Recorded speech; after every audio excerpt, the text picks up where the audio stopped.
Today's the day I finally turned Project Blue into my dream canvas top Defender 90. Now over the last few episodes, this old landy has come a long way. From removing doors, body panels and the roof, installing a new interior from the guys at Exmoor Trim, preparing the body for paint, which involved a lot of sanding, as well as a few new body panels, having a go at my first ever respray, installing new floors and fitting up some brand new headlights from the guys at ORE. But it's all been leading up to today. Today we're going to be fitting up a heavy duty bar set and a canvas hood from the guys at Exmoor Trim, hoping that the weather holds off for a little while so we can get the job done, but we do have an emergency gazebo waiting in the wings just in case it decides to tip down. Who'd have thought it was July? But anyway, let's jump right into it and get started with the build and the ultimate transformation into a canvas top Defender. I've got some other really exciting parts to fit up at the end of today's video, so stay tuned for those. I can't wait to see what these are going to look like on the truck. So in these piles we've got everything we need to complete the job. We've got the heavy duty bar set from the guys at Exmoor Trim. This looks really cool on the car, really substantial. It's a little bit more kind of heavy duty than the hood stick set. It's just, I guess, a personal preference in terms of the look that you like, but this will look really cool when it's mounted up to the car. We've got the 3 rails that go across the width of the car, and then we've got these tie bars down here which will go down the length and build effectively the cage, the frame that the canvas is going to sit on. Underneath the bag there we've got the rail which will clamp down to the windscreen surround, so this is where the canvas will slot into on the front. And then in the bag itself we've got the canvas, and I'll reveal the colour of that when we go to mount this up in a little while. On this table I've got the fixtures and fittings. We've got the drain rails for the sides of the doors and also the drainage channels that go on top of the doors. Alongside all the fixings we'll need to bolt this cage up, and also all of the fixings for the canvas itself, so all of the ties that you'll tie the canvas to once it's all kind of mounted on the truck. And then finally I've got some sealant, because when we fit that header rail over the top of the windscreen we'll seal that in place so we don't get any water ingress, and also a collection of ratchets, sockets, spanners, so we can get this all built up. So it's time to get started. So the first thing we're going to do is fit up the bars that run across the width of the car, starting at the front, and then we'll do the rear bar set next, and then we'll fill in the gaps with the 2 ties that go across the middle. Now this was a bit of a battle on my own, so I definitely recommend, if you're doing this job, to get another set of helping hands. So just getting the first of the bars in position, you can see these tabs here should be just pointing that way towards the front of the car, and the bars will mount onto these lugs down here already in the original Land Rover cappings. So we'll drop those onto there, and then we can start to think about loosely bolting this first one in place. The factory cappings already have holes marked out for where these new cappings are going to fit, so I just had to drill those out, ready to drop the bolts through to mount up these new bars.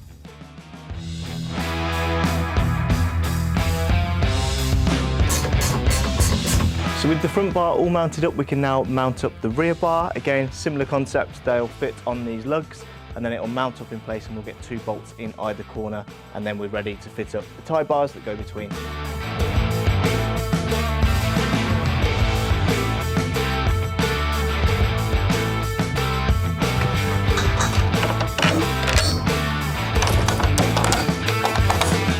So that's the second bar now loosely in place, and now we can fit up the tie bars that go across the top. So they just slot into place like that. And again we've got the 2 M8 bolts and washers either side that will hold that in place. This is probably easier with 2 people.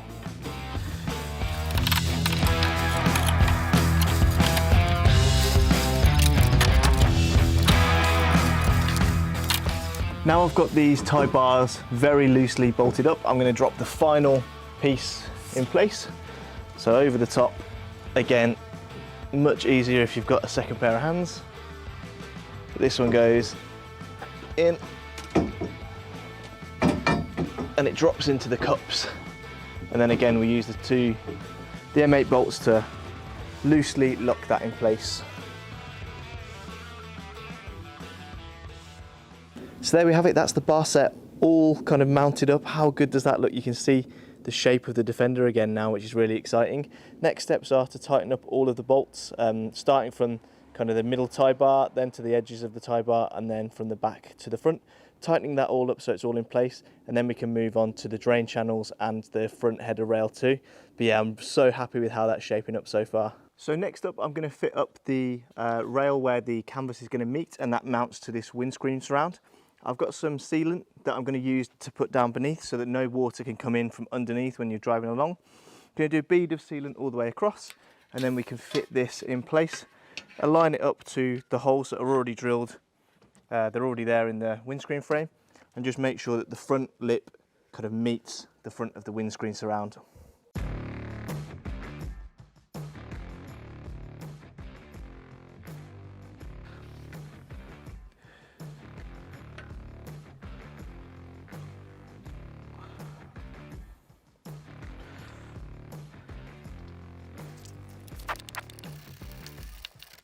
Of course, it was at this point that the heavens chose to open, so it was time for the emergency gazebo, which gives me time to ask you guys that haven't already to subscribe to the channel if you enjoy these videos.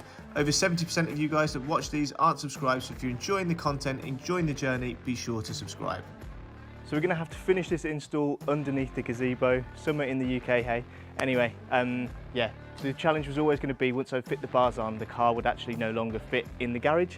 So I have to do this and get it all done in one day, make sure it's weather tight. So got the gazebo on hand, and now we can finish the job. So I've just fit the windscreen rail to make sure we can mount the canvas, and now I can fit the drain channels for both the side of the door and the top of the door.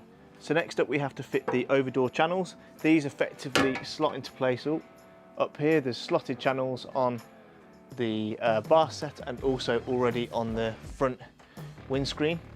We'll slot those into place, but before we do, we need to fit these little plastic hooks. These slot into place facing, kind of the hook facing upwards from the inside, from the outside of the channel, like that. These are effectively going to be used when the canvas is fitted. We're going to be able to pull tabs through and hook them around these plastic hooks to pull all the canvas really tight.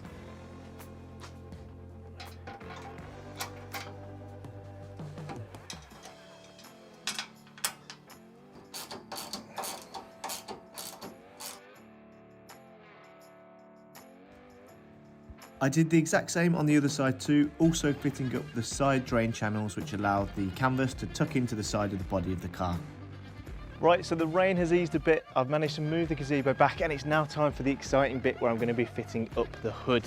Now, I've gone for a sand coloured hood, which I think will work really nicely with the blue colour, the Cairns blue on Project Blue. So it's now time to get this fitted up. I've watched a few videos. I think the main idea is to kind of lay the canvas out on the bonnet first and pull it up and over the back. So we'll see how we get on. I might get a towel down just so I don't get it totally drenched before it's even on the car. Now there's a bit of a running theme here, and it definitely would have been easier to have a second pair of hands help me, but it was easy enough to do, working the canvas from the front to the back, tucking it around all of the bars and getting ready to tighten it all up into place. We are properly taking shape now. How good is that looking? A shame obviously it's under a gazebo, but canvas on, tightened up at the front, back. Got to tuck in these sides, and then we're going to fit the cleats that I've painted to the side so that we can hook the rope underneath, and then we can just tighten up the back. So we're almost there, but I'm so happy with how that is looking so far. It was then time to fit up the hooks and cleats which will allow the canvas to pull tightly over the body. To do this, I masked up the body, marked the holes, centre punched and drilled out the body, ready to then rivet the hooks and cleats in place. I copied the exact method on the other side of the car to make sure that all the cleats were lined up and securely fixed in place.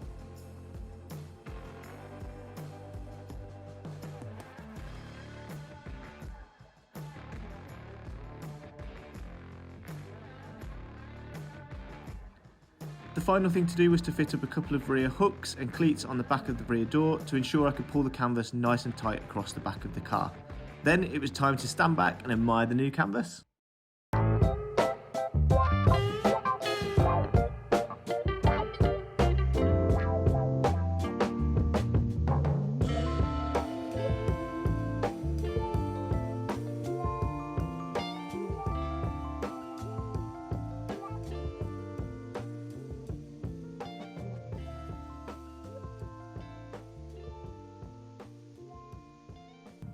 So there you have it guys, how good is blue looking with the Exmoor Trim canvas on?